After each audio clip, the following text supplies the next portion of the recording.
So church musicians, Yes. right? A lot of people used to take a shit on you because you would play at church, but then you would do secular events. You were like one of the few musicians that would do that. You know, I never understood at the time, but now that I'm older, it makes a lot of sense. What was that transition like for you? Like, why would you take certain gigs? Because of the way that we were brought up, it was just like, hey, this gift was given to you. You can only use it for God. Until one day I just opened my eyes. It's just like being a musician is an occupation. It's not really the person who you are.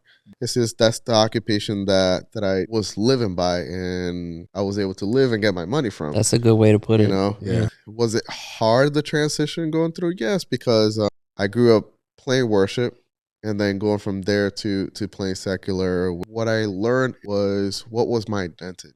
It's like, yes, I was playing in these secular events. I did my job, and once my job was done, I would say peace, goodbye. I didn't partake of anything that went past what was required for me in the gig.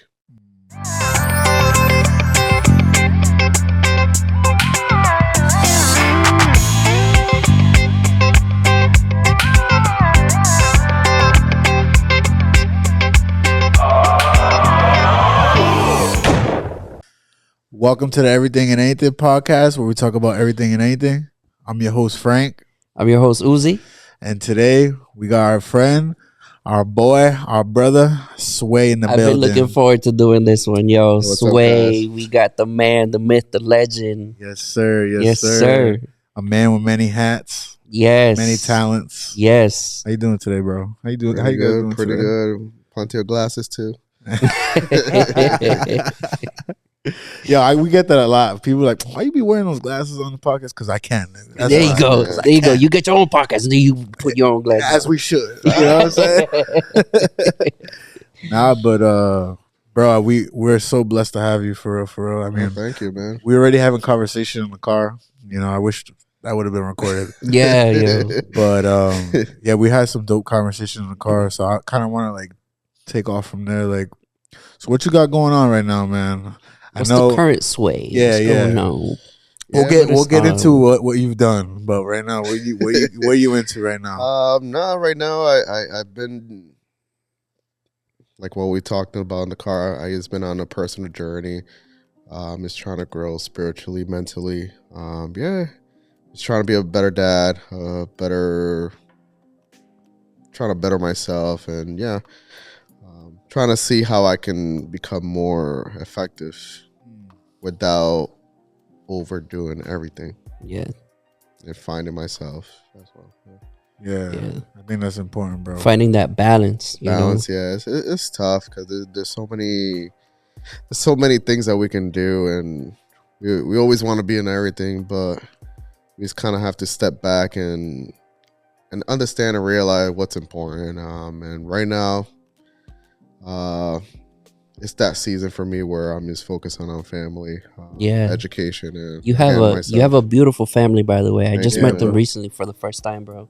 We were at 787 Lounge. Oh yeah. And you asked me to come out and play, and that's when I met like your family. I was like, wow, Yeah, yeah. because we're always doing stuff. You and I, studio gigs, this and that, travel, and then it's like, wow, I finally met his family. And if you guys are watching this, hello. Yeah, surprisingly, because a lot of my family usually don't come out to the stuff that I play for. Yeah, So it was a little nerve-wracking. your daughter, man, she's My so daughter, adorable. yeah. Even my daughter, she was, like 8 months. Even my daughter came out. yeah. But yeah, it was nerve-wracking. I get nervous with smaller crowd. And I get extremely nervous now. I just realized with my family being. I am the same way. Were we just talking about that the other day? Yeah, you're saying how like your Like dad, if my dad pulled up, I know my family is gonna watch this at one point. Like, yo, if my dad or my cousins pulled up one day to my gig, bro, I would be so nervous. I don't know. I just grew up. So my parents' church were a church of like a 1,000 people. So that's what I grew up playing. So when there was a smaller crowd, it was just, I don't know. You could see people's reaction, like, oh, he doesn't like the music, or Yeah. or he's Okay. bored. So rather than having a big crowd where you're like, you Big can see crowds a don't. lot of, Yeah, they don't. They don't. You know what I mean? like, yeah, it's a big crowd, but you don't really get to see a lot of reactions. Yeah, that's lot of true. people, That's a yeah. good way to put it. So you grew up in church, Sway? I did. I grew up in a semi-Pentecostal, Semi-Pentecostal. evangelical church, old school Okay. church. Yeah, that's where my roots come from. Nice. Nice. Where we play a lot of not the Puerto Rican Caribbean corridos, but the Shama. South American. Oh, really? Yeah. No way! I would have never guessed that. Did you grow up going to church here in New England, Yeah. or was it like in the island? No, I was born in Rhode Island. Okay. I grew up in the same church, and I was there until I turned 18. And then after that, I was in college. I feel like I was more drawn to the English crowd rather than the Spanish. Why do you feel that? I don't know. I was able to understand more. I felt like the Spanish was just too complex for me.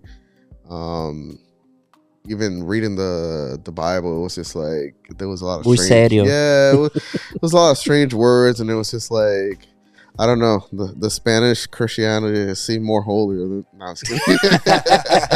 It definitely more rigid, you know, especially Yeah. like our backgrounds. I feel like Yeah, I don't know. Even for worship, I was able to connect more in the English aspect. Especially back then, it was Hillsong was huge during that time. Yeah. Have you seen the Hillsong documentary now? oh yeah, the Wild. I have. what is not. it about the pastor? scandals going on? Yeah, Scandal, I think, yeah. within the I've heard of church. it. I haven't watched it yet. Carl Lentz. yeah. I met Carl Lenz actually. You did? Yeah. Yo, tell us about Yeah. that. When was this? It was cool. I played. There was a season I was playing at New Life. Okay. He came to preach for one of the conferences they had. Yeah, he was a pretty cool guy, charismatic. Yeah.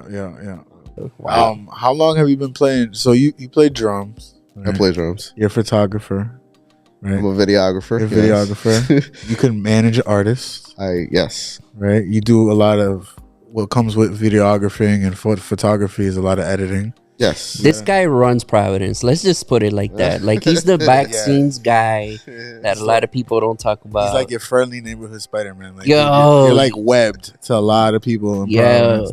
Not only Providence, but in general. Like general, yeah. you don't know how small the world is until you're like, hey, I know this person. Oh, I met him. Yeah, I know him. Oh, that's Sway. We know each other. It's like, what the hell? This guy knows Exactly. everybody. Yeah, I try to stay low key, man. Yeah. Yeah. How long have you been playing drums, bro? What started you? Going back to church, man. So I started, I think, when I was 5. I was intrigued. I think every little kid wanted to play drums in church at some time. My parents' church, they were so strict with drummers, musicians. You couldn't even go to the altar. So that was something that I was always fascinated. My mom and I would go when they would host practices for the worship team. My mom would go and clean the church. So I would always take advantage, clean the church, and then while I was cleaning, I was like looking at the drummer, like seeing what he was doing, every fill, and I fell in love with the instrument. And whenever there was a service, I remember my mom bought me some sticks, and I would just like airplay. I would be playing it on the seat. Like I'm like, one day I'm gonna be the drummer. As I got older, churches can be a little strict when it comes to musicians. That back in the day, once they had the drummer, that's it. Like he was the drummer, and that was about it. So I never told anyone I was a drummer until I think I played for some type of like a special event. They were like, "Oh my God, "You're a drummer. I didn't know you were a drummer." But unfortunately, because they had a drummer, I wasn't able to play. From there, what I did, I played percussion for years. So not a lot of people know that about me. I started with Percussion. congas, Okay. and then from there I transferred to timbales. I couldn't play drums, so I went with what was closest to the percussion, family. From there, I played in bachata bands, Christian bands, salsa bands, merengue bands for years, man. So play tambora. Oh, wow. Until I think I became 17, and then I started playing outside of the church. That's when they gave me the opportunity to play drums, and then I went to college and ended up going to study for music. Where'd you go to college? Berkeley and URI. Hey. Yeah, I remember when I first met you. I was like, I think 12 years old. Damn, 12 years old, bro. 12 or 13. And I remember in that era, like, Bebe was out. Like, that was my first time kind of seeing Bebe and, like, John ESM, Son of David. And I was like, oh, damn. And then, like, I kind of met you through my brother, Elvin. Yep. And I'm like, oh, damn, this dude's polished. Because I met a lot of musicians through my brother. But very few, like, I would see you often. I remember you being very polished, bro. Like, you weren't like the craziest drummer, but you were polished, bro. You were organized, always organized, bro. Even when you play at gigs now, where I see you, I'm like, damn, this dude's like the way you evolved. I enjoy playing with you, man. Yeah, bro. On drums. I enjoy hearing you play, bro. And Thank you, man. You've mentored me a lot on drums. You know, I've learned a lot from you. I remember there was a service, bro, where we were switching instruments. I played bass. He played keys. I forgot who else was playing with us that day. I think it was Kevin. Every song we were switching an instrument. That's really cool. Yeah, it was dope. I never done that with anybody else. But I remember, bro, specifically. It's changed the dynamics, man. Yeah. How did we meet, man? I think it was through my brother. Yeah. Yeah, I think it was through my brother. Because he used to gig a lot with Jason. Oh, yeah. Billy, Okay. Alex, Absalom. A lot of them cats, bro. Absalom. Yeah. Yo, shout out. He's probably not watching this, but, but still. Yeah, I remember them cats, and I remember, bro, you would do this thing where if I would get off the pocket, you'd be like this. Like, stay in the pocket, bro. Like, why you going out? That's funny. Wow. Yeah, when I met Frankie wanted to be this chopper. Yeah. Yo, and it was like not even like every 4 bars. It was like every 2 bars. It was like a chop, and I was just like, bro, like, yeah, I get it. Yeah. I get it. I'm a drummer too. But there's moments that you want to give it, and I would be like, hey, if you overdo it, people are gonna get bored of it. Yeah. If you don't do it at all, people are not gonna be amazed by you. So you gotta pick specific spots. And he would get mad. Yeah. But it was definitely like a learning ball. It was like a curveball that you would throw. I mean, every single time I thought I was like, yeah, I got this in the bag. He'd be like, nah, you need to work on that. And he was right. Literally in practice, we were stopping and be like, nah, let's do it again. Yeah. Nah, let's do it again. And then he grew, man. He was able to grow and see like what was the importance of practice. Because I remember he just wanted to get on the drums and just feel the music, which is cool too, Mm-hmm. Yeah. But it's also great to study the music and understand it, and then you could kind of take that to the next level. Yeah, know the rules to know how to break them. Exactly. Yeah. I needed structure. That's what it was. Yeah. And I was coming from a very strict Pentecostal church where they just did coritos and hymnos. So every corito or song that we would play, everybody was just doing chops. So there was a lot of drummers at my church. A lot of cuts, man. Yeah. Yeah. And that kind of gave me some structure, But I remember those days, bro. I will never forget those days. I kind of miss coritos though. You do? I do. I really do. To a certain extent. You know what I mean? I can't do too much of it. Yeah, but I kind of feel like I've been so like disconnected from those circles, Yeah. Yeah. They just kind of feel like, I wish we can do corritos, but with like modern lyrics, yo, that actually, yeah. where it's not so I don't know, like how can I say this? Like caratabla, like very Rigid. like yeah, you're gonna have type 2024 lyrics, you mean? yeah, I see something what that you we can mean. relate with. Oh. Because I think it's still needed, but I don't know. But even some of the lyrics from back in the days, I miss like the worship, The substance. the substance. Yeah. Man. Like now, I feel like they just say one word and that's it. Yeah, Yes. yeah. It kind of feels like we're kind of like a karaoke machine. The funny thing is I just recently, no one knows about this, but I just recently made a whole song with just using Bible verses. Oh, wow. Yo, I would love to check that out, bro. What? So a complete song like that actually makes sense using Bible verses. So That's I'm fire. excited about that. Hell yeah. Yeah, That's that's really fire. cool. bro. Yeah, like you basing it you just on- kind of blew my Frankie's mind like, with yo, you that. just threw me off. Bro. Yeah, you just blew my mind with that. That's bro. really dope.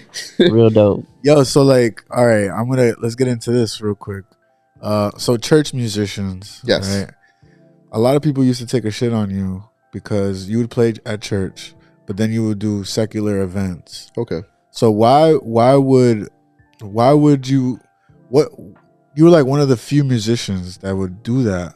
You know, I never understood at the time, but now that I'm older, it makes a lot of sense to me. But what was that transition like for you? Like, why would you take certain gigs? Why? It was tough. I'll be honest. Because of the way that we were brought up, it was just like, hey, this gift was given to you. You can only use it for God. Until one day I just opened my eyes. It's just like being a musician is an occupation. It's not really the person who you are. And then I started thinking about, I'm like, all right, so these church folks, when they go to the doctors, they don't say, hey, let me go find a Christian doctor, or let me get a Christian lawyer so they can help me. No, it's just that's the occupation that I was living by, and you know, I was able to live and get my money from. That's a good way to put it. You know, Yeah. Now, was it hard, the transition going through? Yes, because I grew up playing worship, and then going from there to playing secular, which was playing in concerts, nightclubs, you name it. I learned how to have a balance, and what I learned it was what was my identity. You know, it's like, yes, I was playing in these secular events. I did my job, and once my job was done, I would say peace, goodbye. My part was done, and that's it. I didn't partake of anything that went past what was required for me in the gig. But yeah, I learned. Yeah, we all learned a had lot. those transitions. Yeah, it was great. Yeah. Yeah. Great experience, a lot of knowledge. And do I regret it? I don't. Of course not. Is there a difference? Absolutely, man. Every musician, and most of the musicians in the South do secular. It's just something in the Northeast that they get bashed for. Yeah. But every musician can tell you this: there's no such thing. There's nothing compared to playing for God, and there's a huge difference, man. Absolutely. When you're getting paid for it, and then when you're doing something for God, is I don't know. Even your playing is different. Too. Yeah. That's true. Because you're worshiping. Worshiping, yeah. Basically, Yeah. yeah. Yeah. I completely agree with that. Like, I definitely see the difference now. You know, I remember my first time stepping out of the church and playing for secular events. It felt weird to me because I was so used to church, and I was also worried about people's opinions about me. You know what I mean? But me doing that and stepping out of the box helped me evolve, not only as a musician but as my mind. It helped my mind evolve. Yeah, I think for some of us, it kind of takes like breaking outside of those four walls, like we were talking about in the car, where you kind of expand your mind and you kind of learn. A big part of music is identity. We're people. We're humans. Our humanity. So it's not just Bible, Bible, Bible. It's a big part of it is character, personality, humanity. And I just feel like now that I've kind of like picked up on those things now, I've learned to kind of know how to reach people with what I do a little more effectively. And it was tough because like I know as every Christian musician, they would love to live off church, but we're not all blessed, unfortunately. To say, hey, I'm making $2,000, just playing in church, man. Trust me, that's tough. That is so difficult. Every to musician find. would love to make $2,000, and all they have to do is focus, is just praying and practice and create new worship songs like that. That would be amazing, but it's the real world. We gotta pay bills. We got kids. We gotta feed. That's true. Our talent takes time. Yeah. Our perfection takes practice. Mm. And yeah, you got to put the hours in. You got to put the hours in. You got to do more. You got to find more creative outlets. To continue to grow. Yeah, I agree with that, bro. I agree with that. Those patelitos, can't pay a bill. Un pastelito and una pizza. Yeah, I mean, there's so many people that are so against that, bro. Yeah, like they never taken that step out of that, which I completely respect too. Like, hey, they're so against it, but they won't follow the entire Bible because it does state that a Levi or a person that works off the altar should live from the altar. But it seems like that verse kind of gets pushed aside, unfortunately. Yeah. I also we were talking about this earlier too, like church musicians. As church musicians, I don't mean to stay on this topic too, but this topic is very like powerful, especially for all three of us that were in this. A lot of times we just want to receive. Yeah. And pastors look at us like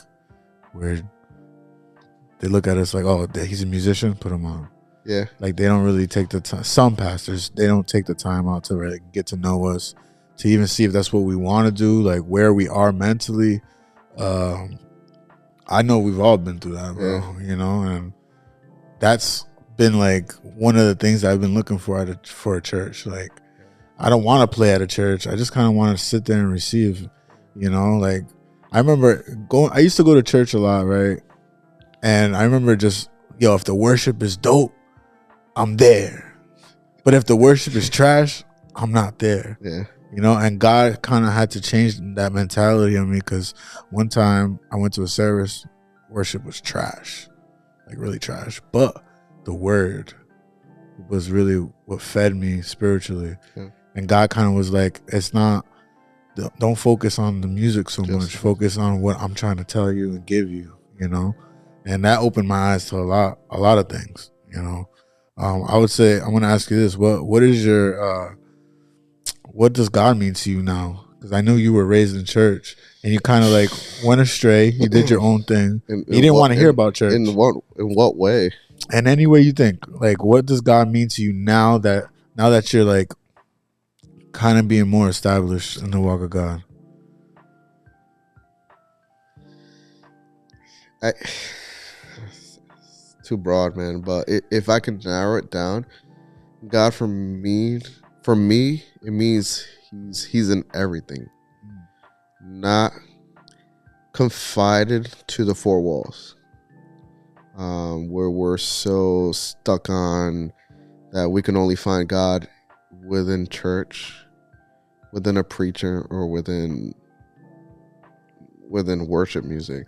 We can find God through nature. Yeah. We wake up every morning, we feel the sun, we feel the warmth. That's God. We hear the waves. That's God. The sounds. It's all part of God. But we as human, our little mindsets have only directed God to only be on this portion of our lives, which is the praying life, the Yeah. preaching and the worship. Yeah. That's crazy, bro. You're so right. Even your breath, Yeah. breathing is God. I know I Let loose, give you a bro. lot of- I Let give you guys loose. a lot of Let curveballs. loose. In college, I took a class called Biblical Thought. One of the coolest things that I learned is that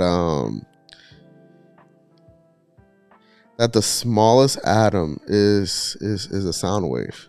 And it's interesting that God he breathes life into us. Yeah. And that's how we humans were created. By an atom. By an atom, by a sound. That's crazy. Wow. By a sound. Pastor Sway. No, but that's deep. That is deep. That's deep. Wow. That is deep. So I don't know. I think we're like the Bible says, it's like a lot of Christians they perish for the lack of knowledge. We're so focused on the little things. Like in church, we're so focused on like he's not walking with God, he's not doing great. There's so much world out there, that we can conquer. There's so much world that we can love. There's so much world that we can change. There's so much world that we can make a difference. And we're just so focused on these minor details that at the end of the day doesn't make a difference. In the world, doesn't make a difference, doesn't encourage anyone. Yeah. And I think people get too caught up on like They do, just being judgmental, that judgmental mentality. No, it's not judgmental. It's just they need to let God be God. They're not God. If you've been appointed a person of God, that's what you've been. You gotta spread the word of God, spread love. And that's what we're called for. Yeah. I know this guy's kind of a little crazy, Kanye, right? But there's a quote that I like. He says in his song, and he said, "What have you been hearing from the Christians? They'll be the first one to judge me, make me feel like nobody loves me. They hear that I'm making a gospel album." And then that's where he repeats that.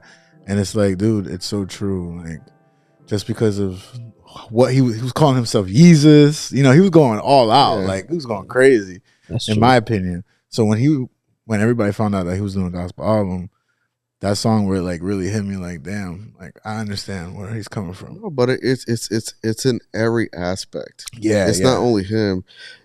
Right now, who's dealing with that is Daddy Yankee. Yeah. Yeah.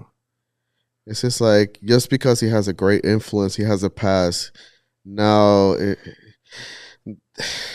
everyone's getting upset because someone who's just new is doing something that you haven't been able to do in the past 40 years that you've been in the industry or in your ministry. If you're getting mad about that, that means that you've never been doing your job in the first place. Wow. Oof. Candela. Oof. Candela. That's what it is, Yeah. You're getting threatened by someone who, yes, it may be the first love. Maybe they're not approaching it the right way, but they're doing with the right intentions. Yeah. That's what counts, Yeah. Exactly. I agree 100%, bro. Yeah. I agree. Let's get into Let's get no, but in- it's true. But Yeah. because you have what's his other guy, Faruko, Oh, He's gonna yeah. trash. That's no. yeah. And they like to pick. They like to pick who they want to pick on, because they don't say that about Juan Luis Guerra. Uh-huh. Mm. Okay, Juan Luis Guerra still does secular music, but I understand it's very respectful, but it's still secular. Yeah. Mhm. Yeah. You pick and choose. Yeah.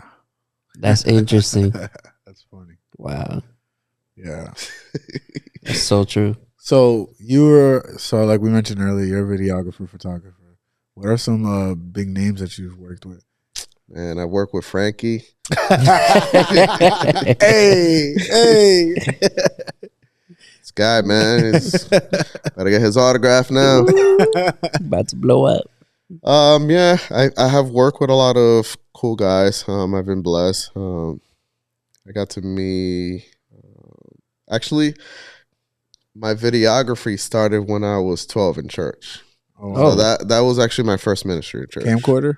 Yeah, a camcorder, and I used to record the preaching. Okay. And then my parents' church, they had their own TV show, the local channels, and they would have like certain days that they would pay out for the day, and then put the preachings there and radio station as well. Oh wow. So that's where my video stuff started. From there, like you told me, I was a manager for artists, and one day I just got tired of waiting for these photographers. It's like there was always busy, or because my artist wasn't a girl, like they wasn't interested in Interesting. That's interesting. in taking the photographies. So one day I picked up the camera. About a month or 2 months later, this company called Red Eye. Yep. Shout out to Shout Red Eye. out to Red Eye. Murph Love and those guys. Jay, bro. Murph, Josh Brew. Yeah. He found out I had a camera. He's like, "Hey man, I have an emergency. We overbooked for a couple gigs, and we need someone to record it for us. You don't got to do anything crazy. Just record as much as you can." And I was like, "Hey, Opportunity. Boom. opportunity," but at the same time, I'm like, I don't know what I'm doing. It's just I just got this camera. Like, I don't really know. He's like, "Yeah, just take this. Make sure you get these shots, and these shots." And then I think 3-4 years later, here I am, still doing video. It's crazy, bro. You're That's a dope great as hell. crew. That's a great Thank crew. you. You know Red what's Eye. crazy though? Like you don't go crazy. Like the simple things that you do make it's so impactful. You know, like I've seen the shots that you've taken at the concerts. Think. You know, Yeah, Mora. yeah, Mora. You did the Mora, Oh, yeah. right? There's a few people that you did at the Strand, right? Who else did you do? I've done Jay Wheeler, Jay Wheeler. Fabulous, Little Dirk, huh? Little Dirk. Lil Durk. What else? Dyko, Jaco. Jay Cortez. Yeah. I did. What's this bald guy? What's 305? Oh, Pitbull. Pitbull. Nice. Oh damn. Wow. I've done a lot of artists. I've done a lot of big brands. You've done Puma, NBA, right? NBA. Jaylen Brands, Brown? yeah, that's true. Was it Jalen Brown? I Oh, did that's right. Yeah, you guys did. I did a collaboration with Jaylen Brown and Red Bull. Yeah. Shout out to Red Bull. Kawhi Leonard. Kawhi Leonard. Yeah, I did one with. We did Nike, Jordan. That's crazy. Yeah, after a while, it's just it's all the same, man. Yeah, It's just work. It's creating art, and everyone's cool people. That's it. Yeah. You don't get starstruck anymore. I don't, man. That happened to me the too. first time you're like, oh my god, I can't believe, But after that, you see them that they're just regular people like us. It's just that they have a bigger scope that is looking at them. That's it. Yeah. And obviously their financial status. Yeah. They got bills too. They got bills too. Different Well. bills, but shoot. right. Well, they bleed the same as we do, and then they have problems like we do too. Yeah, that's true. That's it. So you worked with Flawless. Right? Flawless. How was This that guy's figuring experience? everything out. Yeah, man. We gotta get you out. We gotta put you out You know what there, I'm saying? bro. You've done a lot, bro. You've done a you lot. can't be and low we- key sometimes. Yeah, this is your man. moment to be like, yo, like flex. You know what I'm saying? Yeah, so Yeah. I have worked on a lot of projects with Flawless. Flawless Real Talk. Shout out to Flawless. Yes, sir. During COVID, I remember because obviously me and Josh Brew were both drummers, so I could never get the drumming job, 'Cause Josh, great drummer, man. Yeah. During COVID, I had just stopped my gigs that I was doing. I couldn't find work, so I decided to open a studio. And from there, I had an opportunity with Flawless because he was doing some virtual concerts. Mm. So Josh was like, "Hey, I know you can record, and he does some studio stuff. Can you do some live recordings?" And I was like, "Yeah, duh." That's what I went for school. He didn't know that. And we ended up doing a lot of projects during COVID virtually. I remember Like, those. Yeah. They got a lot of attention too, man. Hell a yeah, lot of bro. attention. We did a lot of ciphers for BET too. Oh damn. I didn't know Wow. It was a lot of cool stuff. that. Damn. Yeah, that was the only thing that we can do during. He just during says it COVID. just kind of like, Nonchalant. BET, That's funny. That's so fire, bro. Yeah, so during that was the only thing that we can do during COVID, because obviously there was no concerts, no nothing. So trying to find creative ways to still be creative and to make money. Hell yeah.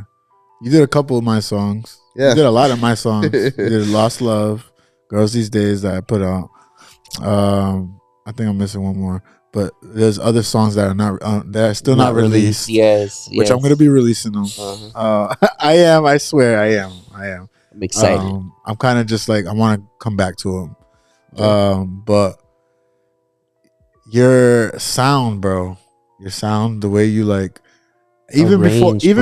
even before you started working with like me and other artists that you worked for, you've had songs in the past where you've recorded Yeah. in your own place a long time ago, and it sounded really, really dope, bro.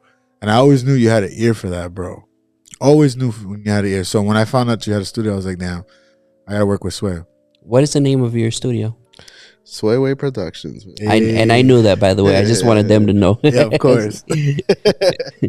Yeah, Swayway. Yes, a lot of people have passed through. Yourself, Oh, James yeah. Martin, Yeah, has done some stuff there too, right? Flawless, Jamil. too. Flawless.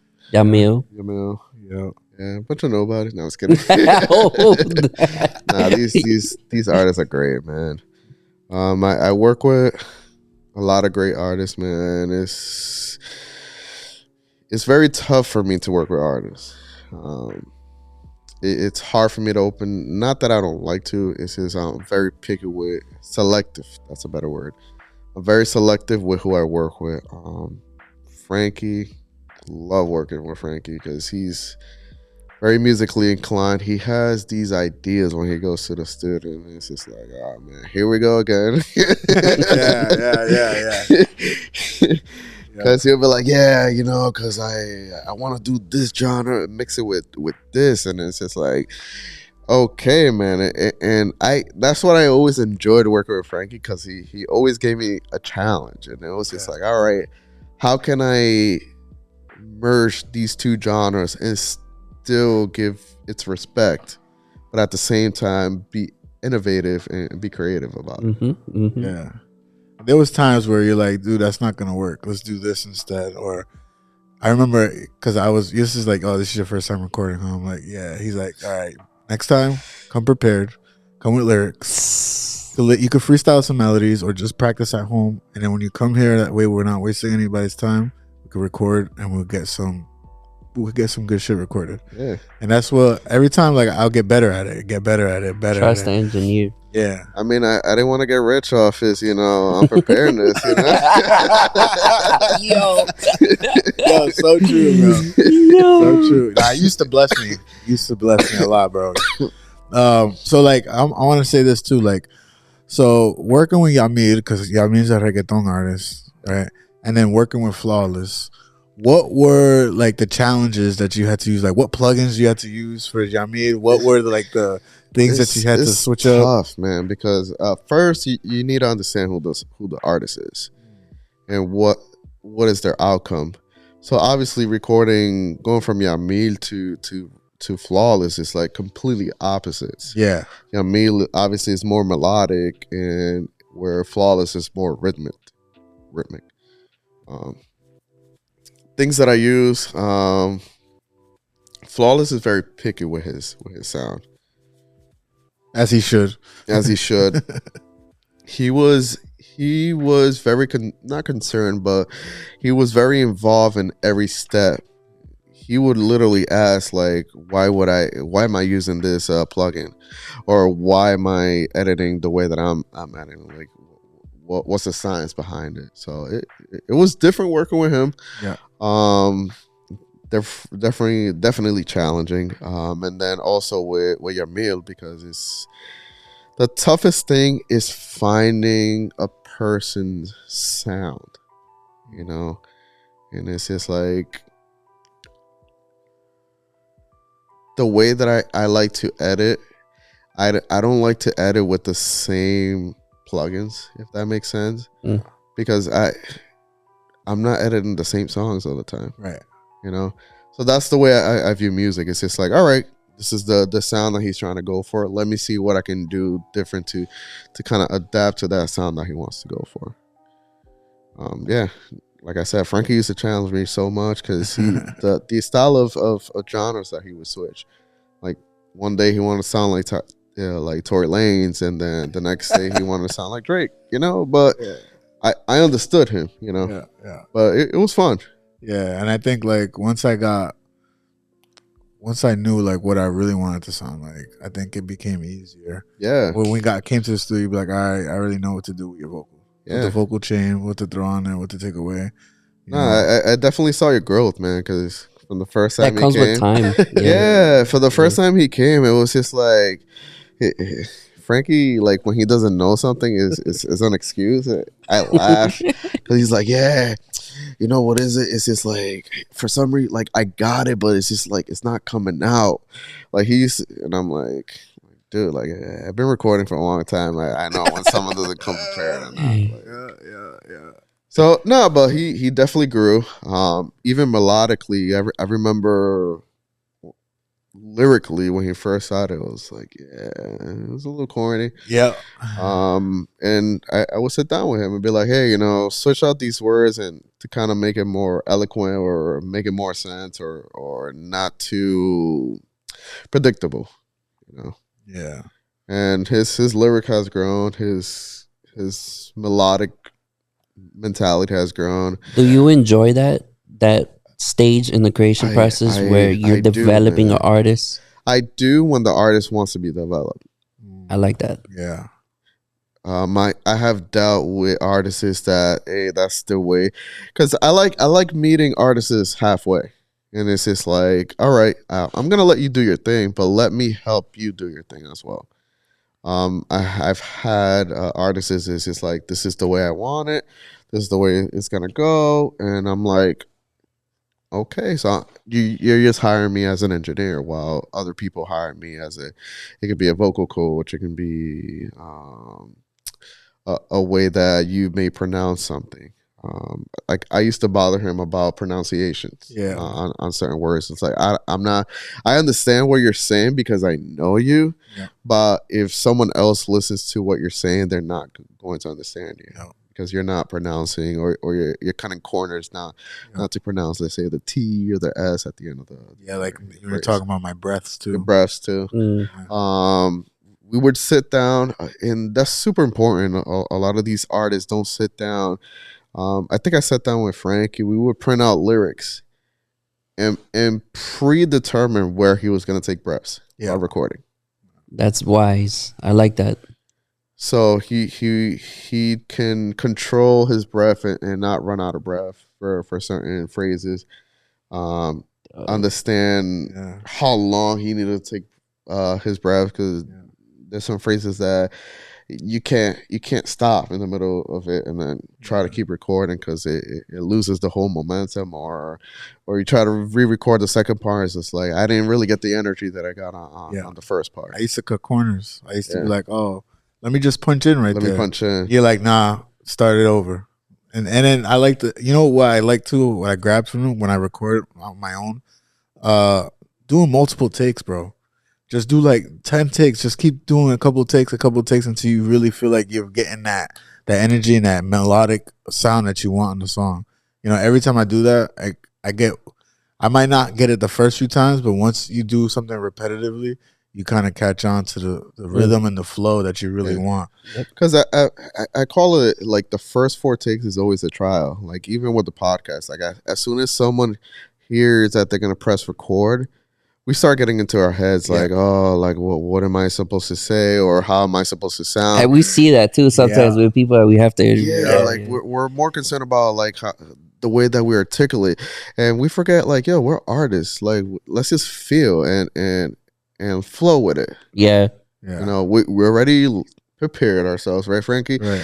We prepared ourselves. We did our homework. We know what we're supposed to do.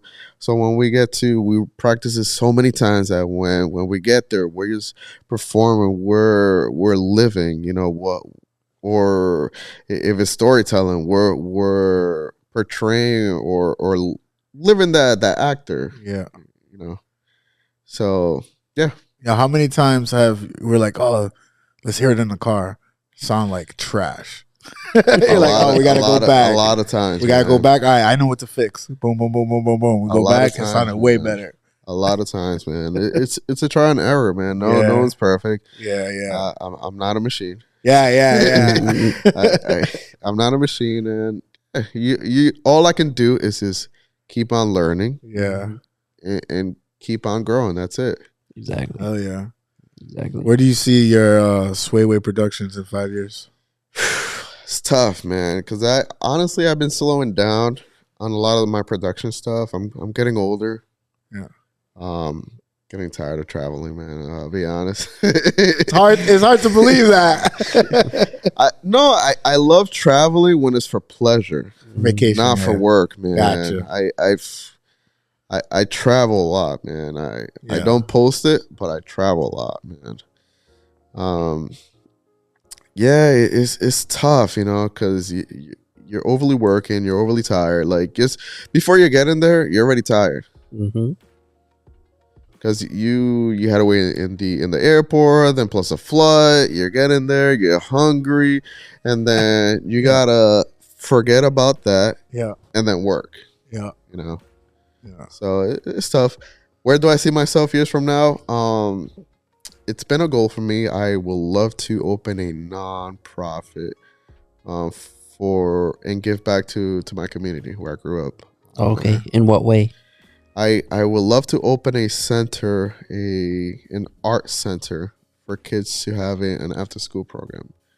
I never had the ability when I was young. I never had the ability to create music, to create beats, to understand how to control camera, video, even from an aspect of like taking lessons. Like, I started taking lessons I think I was 16, 17. And it was because it was out of my own resource. I started working and I wanted to invest in myself. Not everyone has resources. Yeah. Not everyone has that advantage. People don't know where to look or where they can grow besides YouTube. And let's be honest, YouTube only gives you so small, or there's not really much out there that is consecutive that everybody can say, hey, this is the way to go. Everyone has their own path and journey, obviously. But no one provides mentorship. Yeah. And that's what a lot of these inner city kids are missing, you know. It's just like, what can they do besides playing basketball or joining the debate team? You know, there's more to life than those two things. Yeah, absolutely, bro. Gotcha. I like asking this question to our guests. What do you want to be remembered for? That's tough, man. Yeah, giving back to the community, man. It's just we're talking about that in the car, man. It's just I wanna leave a legacy. Not my name, but for my works. It's just like, how was I able to impact my community? You know, I want to be able to travel the world, like provide food for people who are hungry, you know, provide abilities for kids who want to grow musically and be able to express themselves when there's no other way of expressing themselves. So, yeah. Do you see yourself teaching your kids all these abilities that you have, or not? No. It's tough, man, because I both of my kids, their parents have kind of begged me to teach. But I feel like that's something that has to grow out of you. If you force kids to do something that you want, it will never happen. Yeah. Yeah, that's They- kind of they're Or they gonna- won't be happy with Yeah, it. they're That's gonna kinda run, why- they're gonna run the other way. Because Yeah. it's like, all right, this is the only way that dad knew how to communicate with me or spend time with me or feel like we were connected. So now I hate that because like, or I don't want to do it because they forced me to do it. Gotcha. So would I love if my kid played drums? Or absolutely, Who man. wouldn't? I'll be the number one fan. Take my credit cards, buy all the drums you want. But it's something that has to be grown out of them. Yeah, absolutely. I agree. come from them. Like kind of like Bronny and LeBron. Like Yeah, that was mad pressure on Yep. him. It's still pressure on him because his dad's legacy. You know what I'm saying? So like, I don't know if he'll last too long in the NBA, but yeah. yeah. Oh, whoa. Let's pray. Let's pray that he does. Yo. Honestly, I wish him the best, because it's a good story, to be able to continue that legacy from your dad. And nobody's played with their dad in the NBA. Like That's the first time, right? Yeah, Yeah. that's like history, bro. It's huge, yeah. It's crazy.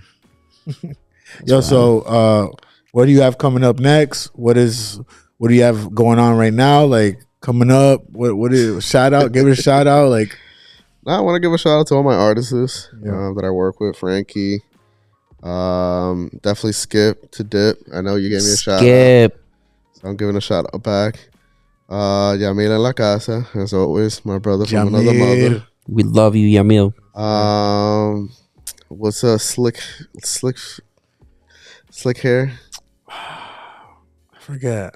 Who you talking You about? mentioned it early, man. You played in Connecticut with him. Or Jay Cortez. Oh, James. Yeah. James. Mr. Shout out James to James. Martin. Oh, Of course, James. James. Mr. James Martin, yeah. He got that good hair for them. He does, man. Yo.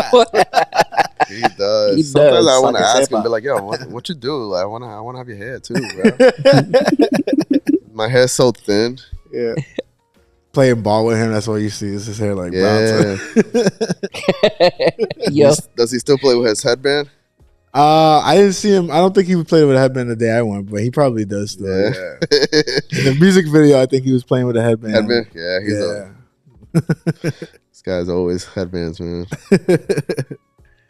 But yeah. Is that it? That's all you want to say? The shout outs? No new projects coming up? Yeah, we got a lot of projects. There's always projects. I'm playing drums in about 2 weeks. I haven't played drums in a while. Okay. I'm super excited about that. For this bachatero, very famous bachatero. What's his name?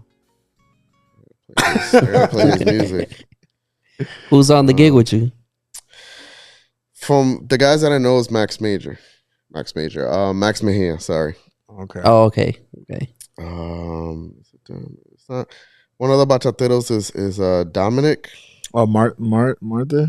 Is that his name? Yeah. Dominic Martha? Dominic Marta, and then there's another one. His name is Jimmy Bauer. Okay. He's a very well-known Dominican bachatero. He's nice. So he's very famous because he incorporated drums into bachata. So whenever you see all these like famous bachateros that have drums, He's the guy. He's he's the OG. guy that Okay. started that. Oh, wow. So I'm super honored. Thank you, Max, for taking me out of my retirement. Jordan. Man, every time I try to Stay out of retirement. stay out of it, man. Please, man, I need you. That speaks volumes, though, bro. It does, bro. Because you're nice. Yeah. I'm not nice, man. Yeah, you are, bro. And you're a good MD, too. Yeah. You're Yeah. a good MD, bro. You know. And a let's- good vocalist. Sorry, I didn't mean to cut you off, but a good Nah, vocalist. man. You be harmonizing. I see I'm a you, great bro. teacher. Yeah, no, but you're. Great I teacher. see you, bro. Great teacher. Yeah. Album coming out soon. Hey. Written by Frankie. I'm really excited about your album coming out, by the way. Yeah. I'm still. We're When is it still. coming out?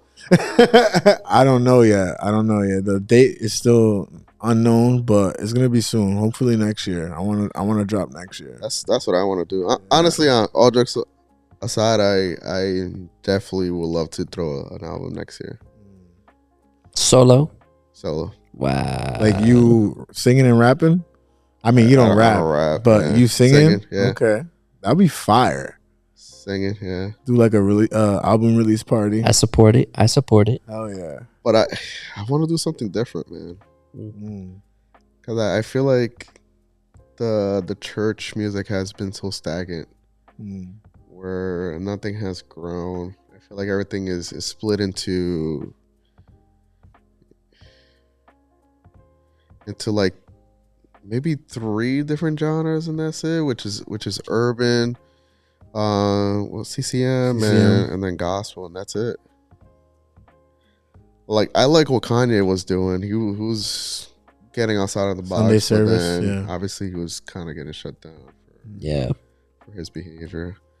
But I would love to see Kanye kind of produce it and then have someone else sing it. Yeah.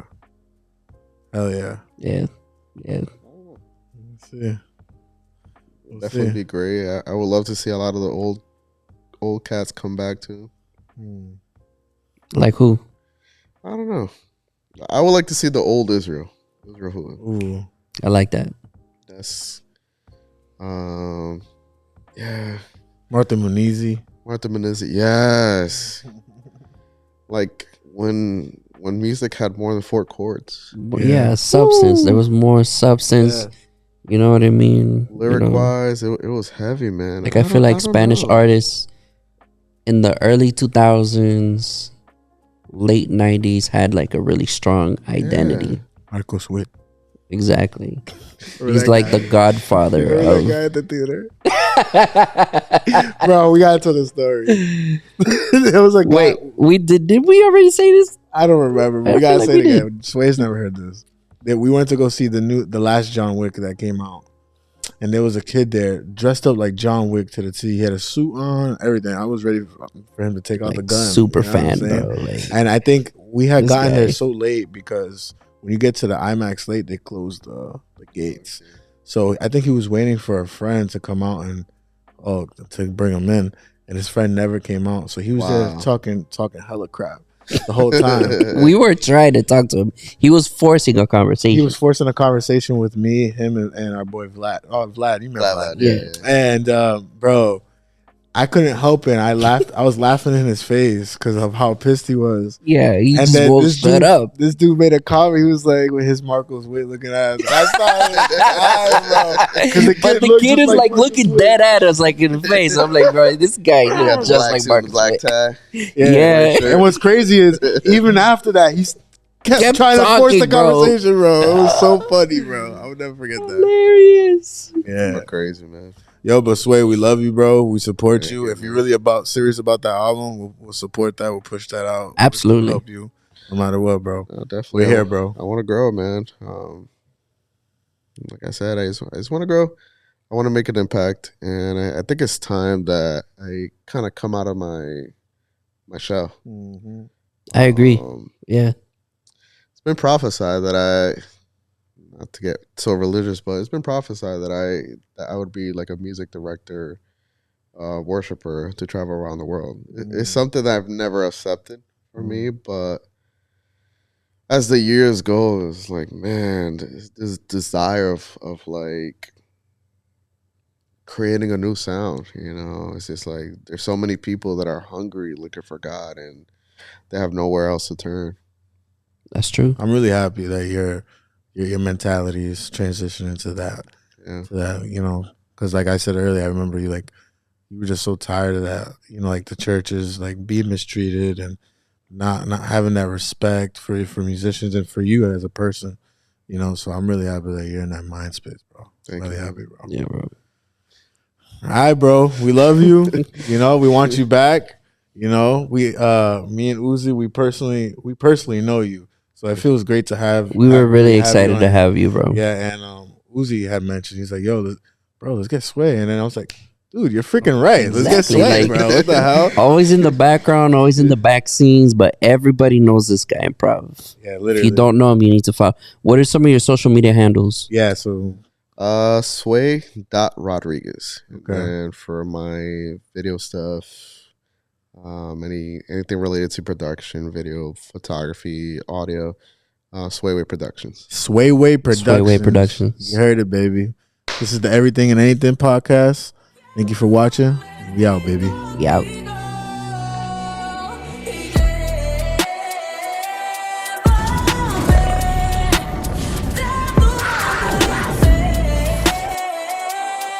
Yeah.